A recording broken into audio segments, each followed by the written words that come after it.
continue the session with question number 10.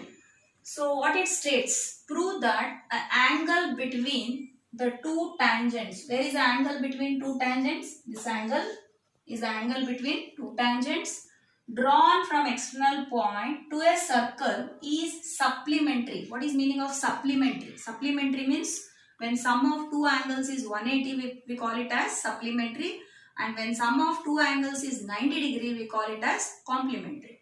So supplementary to the angle subtended. What is the meaning of word subtended? Subtended means it is made by. Subtended by means made by.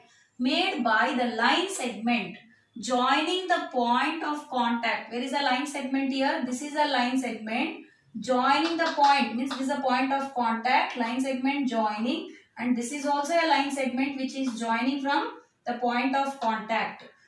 And he has given joining the point of contact at the center. You can see these two line segments are joined at the center. So overall, what we have to prove here? Means the sum of angle between two tangents and the angle at the center made by these two radii, we have to prove that sum of these two angles is supplementary, that is 180 degree. I have to prove angle AOB plus angle P, or you can read APB is 180. So given AP and PB are two tangents, so I have to prove that AOB plus APB equals to 180. Sum of these two angles I have to prove 180. And you can see that AOBP. So what geometrical shape it is? So it is a quadrilateral. So what is the main idea now? To prove that these two angles, we should not go directly. Don't bahad these questions. So first you collect the basic knowledge which we require for this question and start. Now you can see that to find these two angles is supplementary. I should know the idea of angle A and angle B, means I should know what are angle A and angle B. So once recall, can I find angle A and angle B? Yes, by theorem 10.1, we know that this angle A will be what? 90 degree, and here also this is 90 and this is also 90. So you can see it is a oral calculation. Orally we can tell this is 90 and this is 90. 90 plus 90 is what? 180. And you know that this shape is geometrical shape is a quadrilateral. So just recall, sum of four angles in a quadrilateral is how much? 360 degree. Now here you got 90 plus 90, 360, 180, and 360 is a sum. So 360 minus 180 will be what? 180. So this is orally we can tell that this will be 180. But I have to prove it and write down now. Whatever we told orally, just let us write it. Now we know that. So this is to prove, we know that OA is perpendicular to AP. OA is perpendicular to AP. And also we know that OB is perpendicular to BP. So I got here 90, 90. So I can tell angle A is 90 and angle B is 90. Just now orally what I told, that only I am writing here. So in quadrilateral AOB, AOBP. So what is some angle? So that is all four angles is equal to 360. And you know that angle A is 90, angle B is 90. Keep these two angles as it is. So 90 plus 90 is 180. Therefore, angle AOB plus angle APB equal to 360 minus 180. So I can prove that AOB plus APB equals to 180 degree. Now let us move for the next question, that is question number 11. This is also very important question for 3 marks. So what he has given, prove that the parallelogram circumscribing a circle is a rhombus. Already told the meaning of what is the meaning of circumscribing. Means the parallelogram is circumscribing the circle. Means circle is inside and the parallelogram is outside. So this is a diagram. You can see A, B, C, D is a parallelogram and this is a circle. And you can see the parallelogram when you draw, it meets a point. So P, Q, R and S. These are the point of contacts. And again, just recall, just now I did question number 8. So the half of the solution of this question is same as it is question number 8. And another 2 lines you have to add to get the proof. So now, before I prove, given what ABCD is a parallelogram and to prove ABCD is a rhombus. So before I start the solution, let us discuss what is the relationship between parallelogram and rhombus. So I already told in the previous classes also with properties. So what is parallelogram? You know both the opposite sides are parallel. So we We are not discussing all the properties here. So what I want, I am discussing. So parallelogram, here both the opposite sides are equal. So you can see here, this is a parallelogram. So here these two sides are equal, opposite sides, and these two sides are also equal. When parallelogram becomes a rhombus, so parallelogram will be in this shape. So when this becomes a rhombus, when adjacent sides, any one pair, you know that in rhombus all sides are equal. This is a rhombus. You know, in all sides of rhombus are equal. So here in parallelogram only opposite sides, both the pairs of opposite sides are equal. To prove parallelogram is a rhombus, I have to prove any adjacent sides. What is meant by adjacent?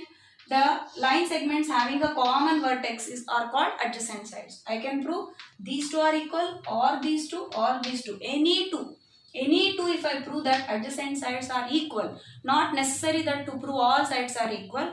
If I prove any two adjacent sides are equal, automatically with the property of parallelogram, we can tell all four sides will be automatically equal. So now for that, let us start. So as usual, question number 8, whatever I proved the question number 8, again we have to prove it. So we proved in question number 8 that AB plus CD equals to AD plus BC. Again let us prove how I proved. So we proved that AP and AS, these two tangents are equal.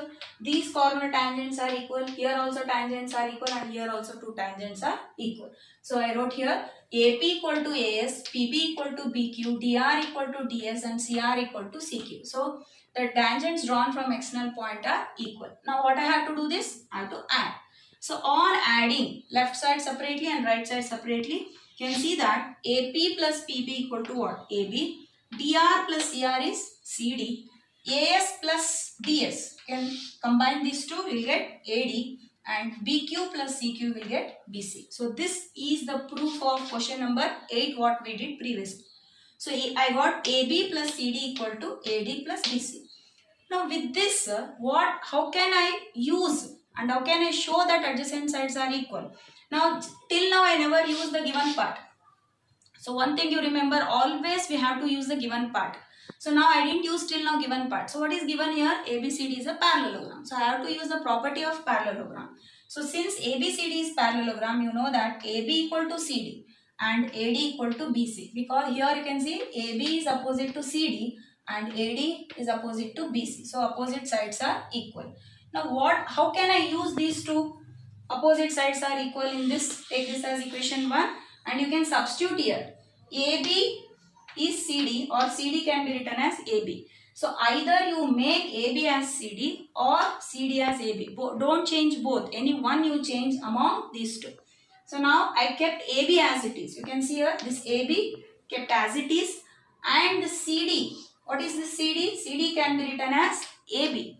So change the CD as AB. So you can see instead of AB plus CD, I got AB plus AB equals to, and keep this AD as it is. I said already don't change 2. If you change 2 again you will get back the equation same. So any one you change equals to AD, keep as it is, plus again what is AD equal to BC. So BC, this BC can be written as AD again.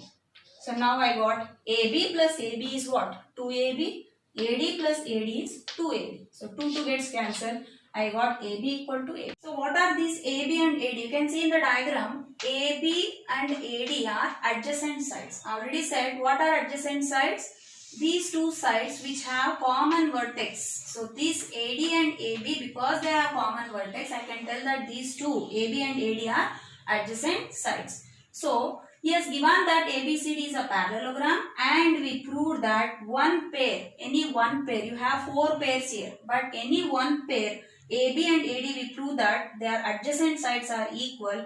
Hence, I can conclude that ABCD is a rhombus. This is a property which we already learned. Parallelogram becomes a rhombus when one pair of adjacent sides are equal. So that only we proved here. So we can conclude that the given parallelogram which is circumscribed a circle can also be told as a rhombus. So with this we completed till question number 11. In the next session we will continue the same chapter. Thank you.